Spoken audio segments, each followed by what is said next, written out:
So thank you for that. Our next speaker, John Lentz, the stuff of legend. I remember paddling into DuBont Lake in the 90s and saw that ice fog over that massive lake, and I thought about those few who have gone before, like John in the 1960s, a wanderer, a journeyman. I've never met him. I'm very, very honored to introduce him.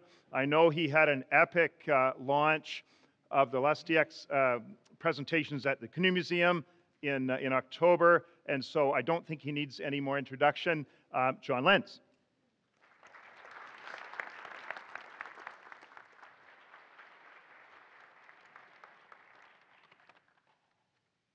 Thank you very, very much, Ian. I've got to talk to the management here about why there's an asterisk behind my name in the list of presenters. Now, there's various reasons that might have happened. I can think of three. Maybe you can think of others. The first, this is a pretty hot lecture, so you'd all ready to sit up and pay attention. The next is that reason for an asterisk is that I'm probably the oldest presenter. That's an accurate one. And finally, there are some lists like this that indicate the presenter is deceased.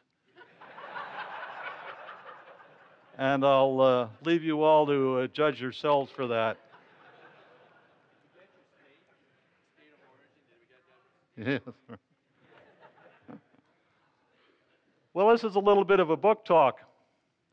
The good news is I've published a book, Tales from the Paddle, and that's a seminal event in anyone's life. The bad news is I've published a book, and I can't use the writing of it as an excuse to avoid mowing the lawn or shoveling snow.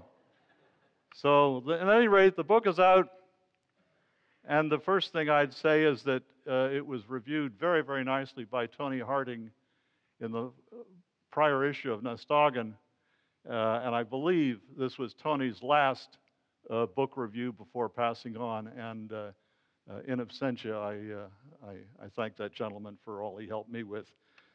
The book has come out published by a small firm in Peterborough called Cover to Cover, run by Lewis and Karen Taylor, who gave me tremendous assistance in the design, layout of the text, and everything like that. And I also had a great deal of good advice from people at the Canoe Museum, particularly Jim Raff and John Jennings, as they reviewed text and gave me a lot of assistance, because this is my first book after all of these miles that Ian had mentioned that I've stroked away on.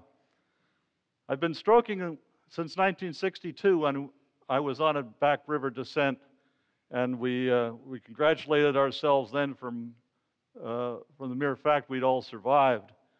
And now it's come to, by the time I laid my paddle aside in 2006 on the final wilderness trip, 5 million wilderness paddle strokes, I figured, in rough figures. And so with 21 trips in Canada and 2 in Siberia, in presenting the book, I've got to be selective.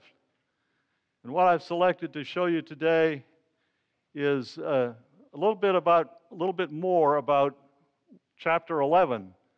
Chapter 11 is titled Paddling in Northern Siberia. So we're going to see a Northern Siberian experience. And then I'll conclude with a few remarks on Canada and my dear friend, the late Eric Morse.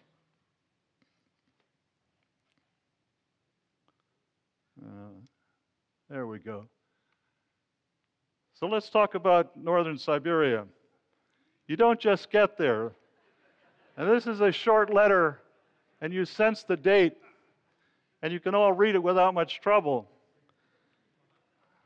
It was a letter that resulted from my first efforts in this endeavor. I originally hit on it coming back from the South Nahanni in 1965 on the long drive across Canada and the United States to get back home to Washington, D.C. And I assumed that after the back South Nahanni, the Rupert River, the Soviets would welcome my attentions. Here's the welcome I got: cannot travel, get lost. Well, it was obvious that relations were not going to permit this kind of thing, and I had to wait for some time to pass. My welcome was initially a stony one, but I kept at it. You don't give up this kind of thing. Eventually, Canada and the United States had a thawing, obviously, of relations with the Soviet Union, and things like this in the Gorbachev era became possibilities. And after straining a great deal, in 1987, we pulled off a trip on the lower, this is an illustration from the book, one of the maps. We pulled off a trip in 1987 on the Katun River, way in the south there on the lower portion of the map, in the what's called the Altai Mountains. But we paid our dues. The Soviets started a file on us. They had a big Rolodex. They knew my number. And so a few years later, in 1990, we could gain entry. Now, that first trip was on the Katun River in 1987. It was not a canoe trip. It was a catamaran trip. The catamaran is the Soviet whitewater craft of choice. It was a short trip. It was about 10 days only, and it was a high mountain river and very, very lovely country, but not northern Siberia. It was southern Siberia. So in 1990, the route was to meet our friends from the Katun, in particular a gentleman by the name of Misha Kolchevnikov, who you'll see in the pictures coming up. Misha is essentially known as Mr. Whitewater of Siberia in my mind, and a charming gentleman and a great paddler. And to him, a lot of rapids were very, very tough, but possible. And he had a great, great deal of confidence in his abilities, which were extensive. So in 1990, we started down in the lower city of Barnaul that you see there in the lower left-hand corner of the map, just within the Soviet boundaries, and flew down the Yenisei Valley north.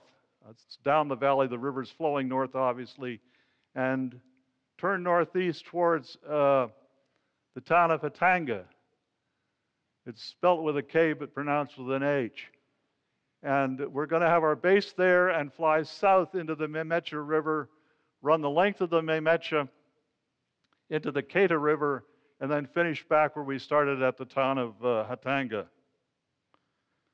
This is summarized in the book, and I'm not going to repeat a lot of what's in there, but it deserves showing to an audience like this as an example of the struggles we went through in the early years to gain permission to enter this kind of country.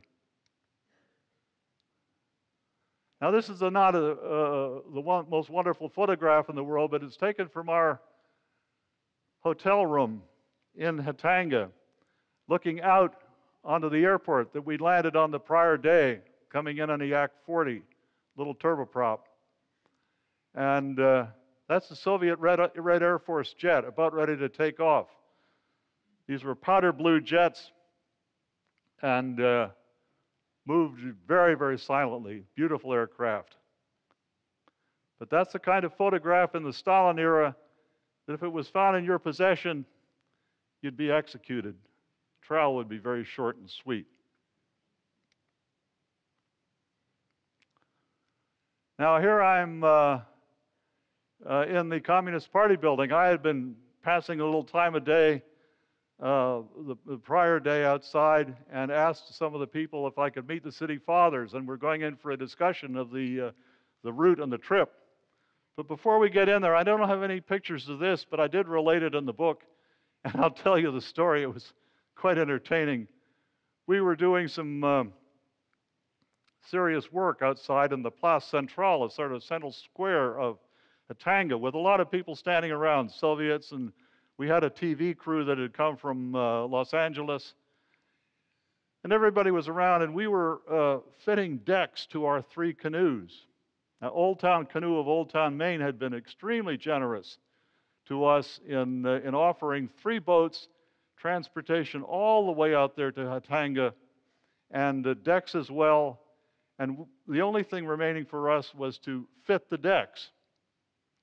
Well, we were doing this with pop rivet guns and snaps and things like that on them. So they had to be carefully fitted to adjust to the load and the height of the load that you were probably planning for your particular canoe. We were doing this work one day.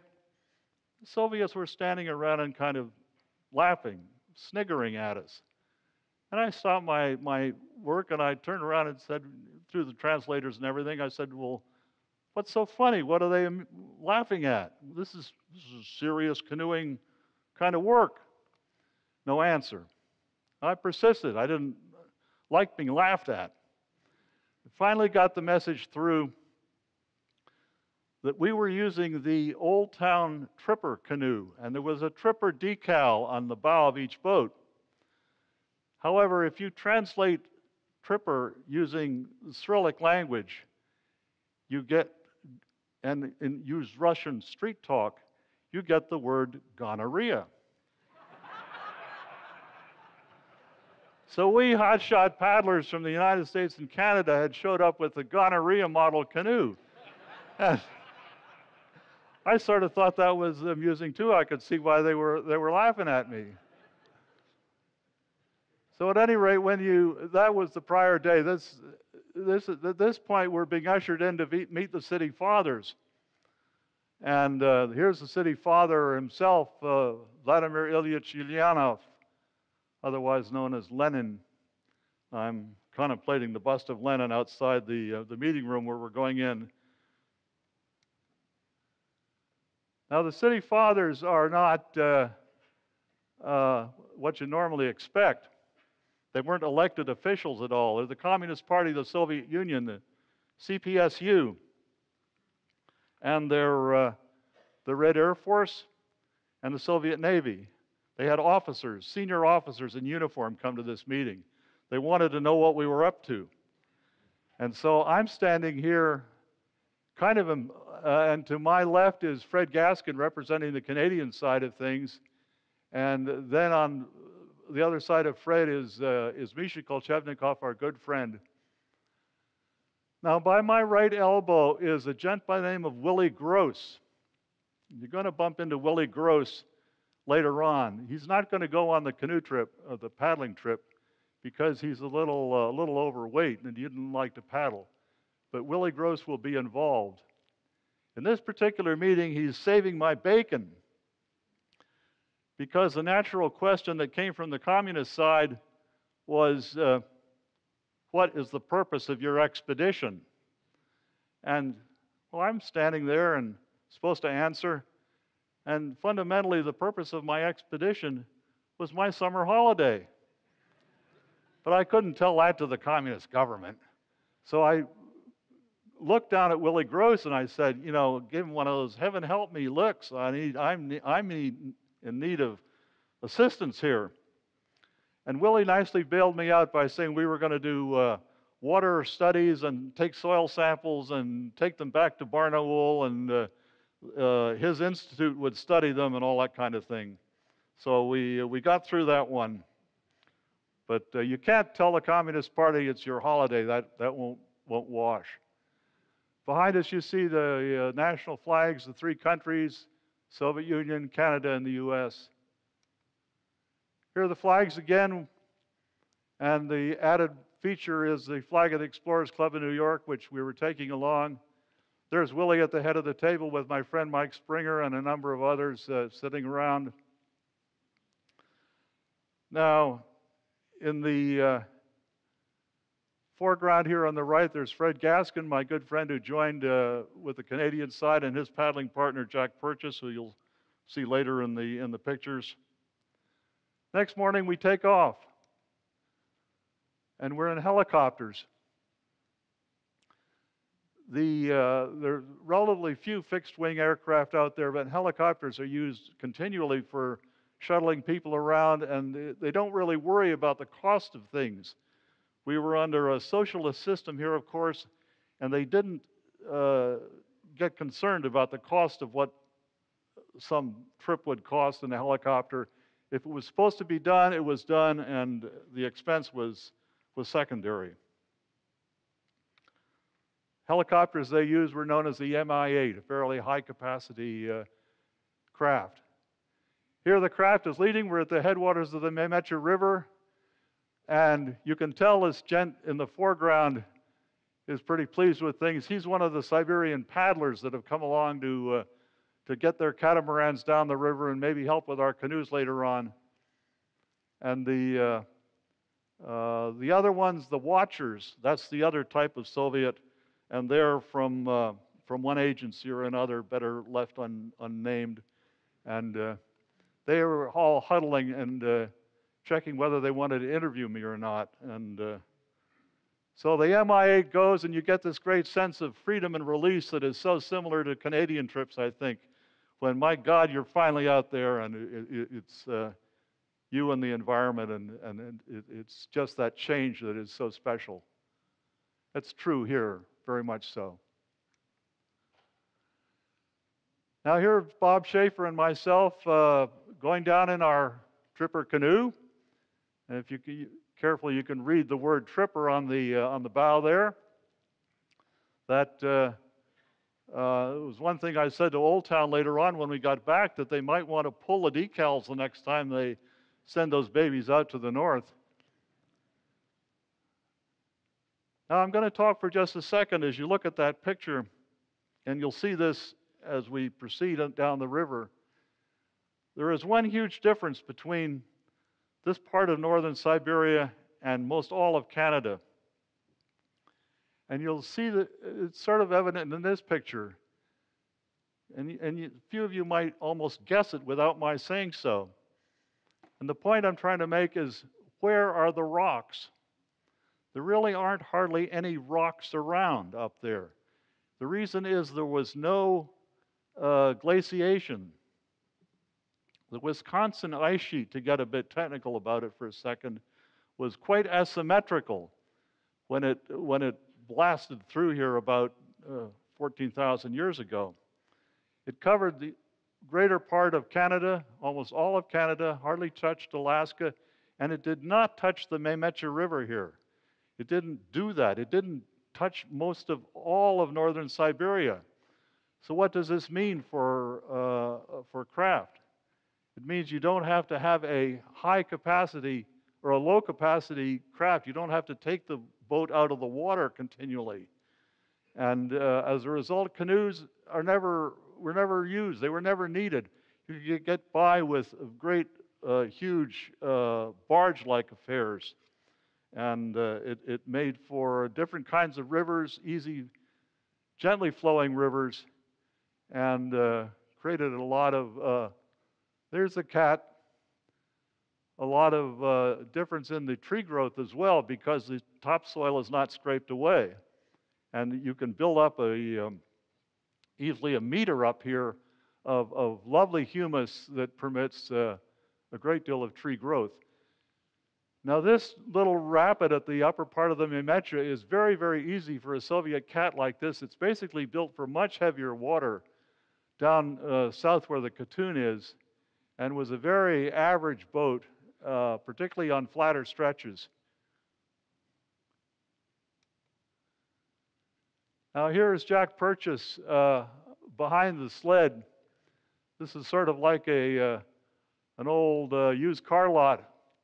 We found a number of sleds made by the Dolgan people. These are one of the tribes up there, the Dolgan and the Ngenisan. The Dolgan sled with the handles there, made from the tamarack or the larch or small spruce trees, and very, very integral because the root of the tree is the handle, and so it's all solid. It's not mortised or joined at that particular point. Now we're going to get back to our friend Willie Gross. We're stopped for lunch. Willie had not been seen. He was back in Hatanga as far as we knew. And just as we were finishing lunch and getting to put back onto the Mehmetcha, an old AN-2 flew over. That's an Antonov 2, a bi-wing.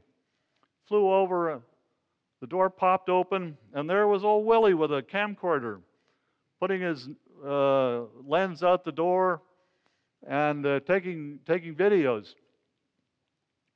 Well, that was nice. We waved to Willie. We recognized him, and he waved back. And then the Antonov turned around and went north, which would be its route back to its base at Hatanga, and left us. We thought little about it until we turned a couple of bends, and then we saw something on River Right on the gravel bank. We looked down there, and what the heck was that thing? It wasn't a larger boulder. It was there were small boulders on the gravel bank. It wasn't a cabin. What was it?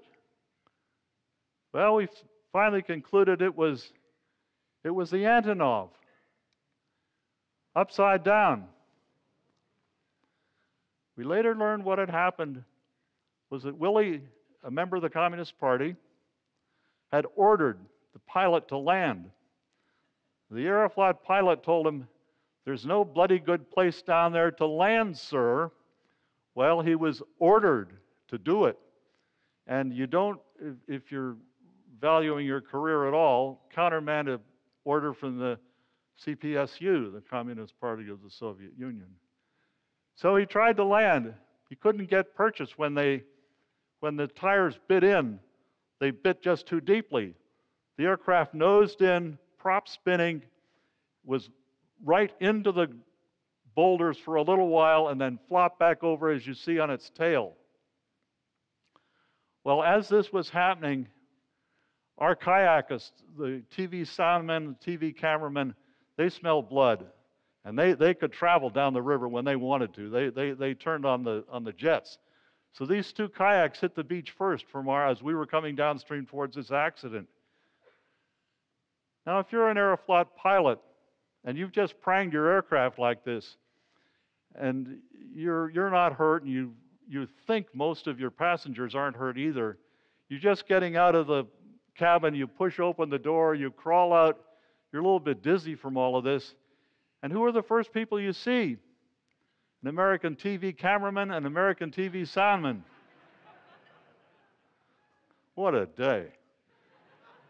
You know, how about basic questions like, what is your name, sir? Do you do this very often? Well, it got a little serious after that, because one man was hurt. One young party member, Gent Bao, young guy, about 25 years old, he was injured. He had a fairly serious gash on his forehead. Blood was coming out. Blood was coming into his eye. Willie Gross was there. We were out on the beach, and he said, "John, just collect everybody, get them going on down the river, and forget you ever saw this." And I recognized the familiar communist technique of whitewash. Whitewash it out, eliminate it from your memory, forget it ever happened, and move on. And I got sore. I said, "Willie," I said, "in my country, we don't do things like that." And I recognized, of course, that we had a very large medical kit and the biggest Pelican case possible. And Jack Purchase had been in medical service with the Canadian Army, and he knew how to use the kit. I said, "We're going to treat the young man right here."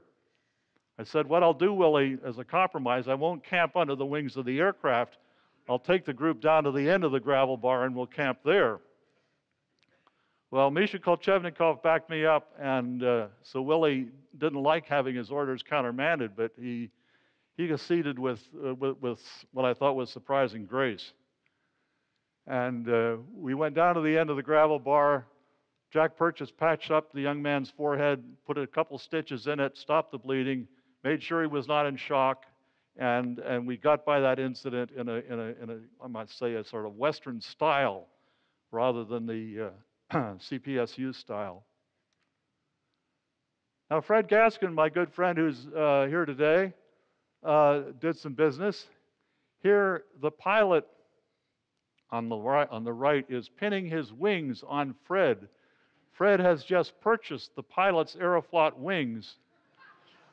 And the pilot probably figured no harm in making a few extra rubles, because where I'm going after this inquest is all over with back in Hatanga, I won't need any wings. And those you who are good in reading Russian, reading Cyrillic, can read Aeroflot upside down there on the hull of the AN-2. It was later picked up by a heavy lift aircraft, and the carcass was hauled back out to Hatanga. Here we are on the runway, so to speak. Evening camp with the catamarans. There's a red canoe right in the middle, and our friend, the aircraft.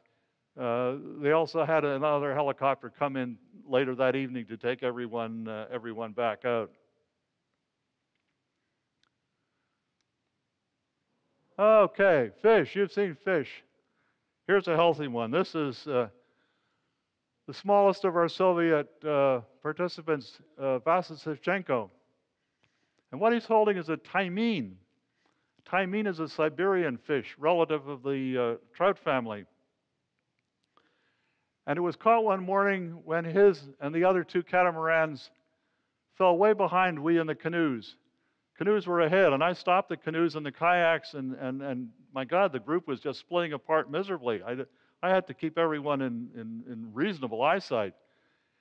And I waited and waited and waited, and finally the cats come around the corner, and the story was given to me that Vasa caught this fish early in the morning just after we broke camp, and he had no landing net, and that's about a 75-pound fish. No landing net, and when he tried to bring it in with his hand, the dorsal fin of the taimine pierced the palm of his hand. Now that's like having a knitting needle go through your hand. And Vasa yelped in pain. Misha Kolchevnikov then took matters into his hands. He unlimbered their shotgun, put a slug in it, and finished off the fish.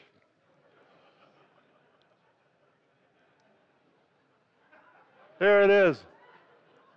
You can't put a fish like this anywhere in a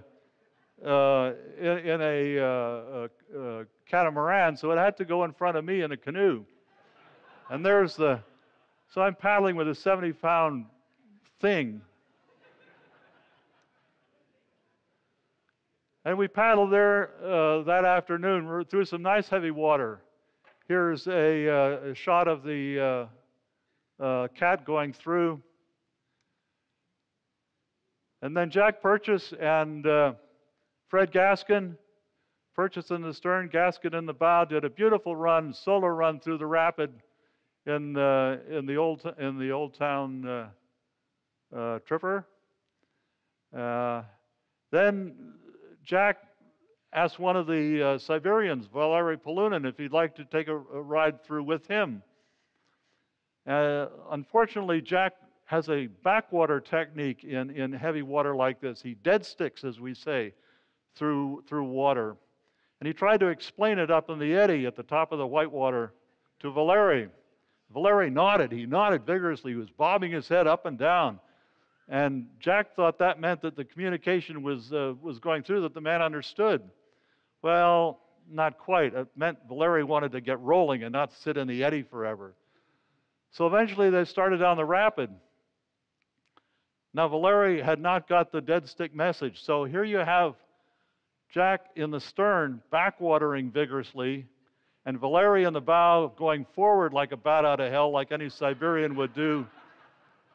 I don't recommend you try this, but if you do try it, if you want to try and pull this off in a piece of water like this, you'll take a swim. Your boat will broach instantly, and it's, as I say, swim time. Well, here's supper. A few sausages. We had a lot of very, very good Soviet food. They were good cooks. They were good wilderness cooks. Here's a meal, one of the meals in preparation. They're peeling potatoes. And I was a bad potato peeler. I got dismissed from this activity when I tried it because I cut out all the black parts. And the Soviets said, well, no, you just peel the skin off, just the heavy outer skin. And I said, well, what about the black? I said, no, no, no, no, no, we eat all that. Don't do that. Leave it on. And it worked. I ate the black parts and no ill effects at all. Here was an event that we were prepared for. We all knew that there was going to be a solar eclipse about the middle of our trip. And indeed there was. About 9 o'clock one morning, all the bank swallows went back into their nests. The dusk settled in, and they headed for what they thought was sort of a 6 o'clock evening scenario. And then, ta-da, solar eclipse. And Bob Schaefer rigged a little viewing card that we could see it safely, actually with our backs turned to it, I think. It's reflected on the card. Here's one of the Soviet cabins. There were trappers' cabins, prospectors' cabins from bygone eras that are dotting the river as we get down. We camped in one of them. It was just terrible, miserable place. Much prefer our tents. Now, if there's some differences, particularly about the glaciation with northern Canada, one thing's the same. A headwind is still a headwind. Here, Nina Kosarakova and I in the stern are struggling near the end of the trip as we approach the town of Keita with a darn headwind, and it was a pain. But we got out, and here we're gathered. This could be Baker Lake or Arivat or any place in the north of Canada, and here my friend Mike Springer in the center is talking with one of the young kids as best he can, and there's Nina beside him to help translate. The city fathers here were very generous. They were prepared for our arrival. We had a meeting the next day, and most of the community came to join us. Am I running over? Okay, thanks. Most of the community came to join us, and we were prepared to hear all of their questions all about our heroic descent of the Memetcher River and what a wonderful group of canoeists we were. That wasn't their point at all. They wanted to know a lot of practical things. And I think we answered their questions. They wanted to know about how the central government sets the price of commodities that you would sell in the periphery. And we said, well, the central government by and large doesn't do that. The market does it. And we had to try to explain market economics and also things like that. And political freedoms, they were interested in that sort of practical conversation and practical talk that would appeal to them. And I even found a new girlfriend. It's lovely, just like Canada, lovely embroidery here that they do, very, very fine work. We brought some of it home. Here's near the end of the trip where we're at a small place called Golomushka, and I received a very lovely rug, which I later passed on to the Explorers Club, and here's our group all in the standard pose, and I am not holding the flag of the Explorers Club upside down at this point, as I've done before. Big mistake. Here's the final picture of the Russian scene, chapter 11 of the book, as I say, evening on the Keita River, as they get near the final takeout. Now that's my Russian portion. I'd like to spend just a few moments as I conclude here with a word or two about Canada, because obviously the book treats both countries, and the bulk of it is about Canadian travel. And that's partly one trip I've organized. I didn't organize it, I'm sorry, I don't mean that. I mean I was asked to go on by Eric Morse. This was May of 1966, and I had done a few northern trips then. Eric had done about the same number. And we're here on the Petawawa at lunchtime, and I just put the picture out because there are a number of interesting people. The gent in the red paddling jacket in the foreground is George Turk Bailey, who was Deputy Minister of Lands and Forests in Ontario at the time. Then there's Eric Morse. Then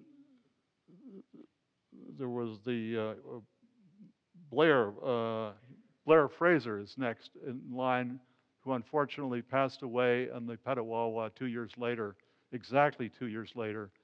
A lovely gentleman who had extensive knowledge of northern exploration. Angus Scott and myself and Pamela Morse. Here's Rollway Rapid, where Blair Fraser unfortunately met his end through a canoeing accident, although his partner survived. And we're loading up. This is 2 years before it happened. There's Eric holding the Grumman, and Pamela's starting to load it up. And Eric and I developed a very good relationship, and we had an extensive correspondence between us, a total of, probably 25 letters over 20 years before he passed on in 1987.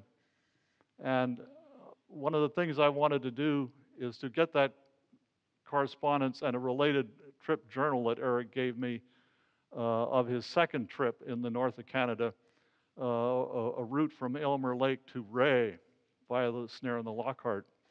I wanted to get those into the right hands, and so I'd like to ask Jim Raffin if he could come forward, please. Jim, are you somewhere around? Thank you. And Sandy, can we have the lights up, please? Thanks.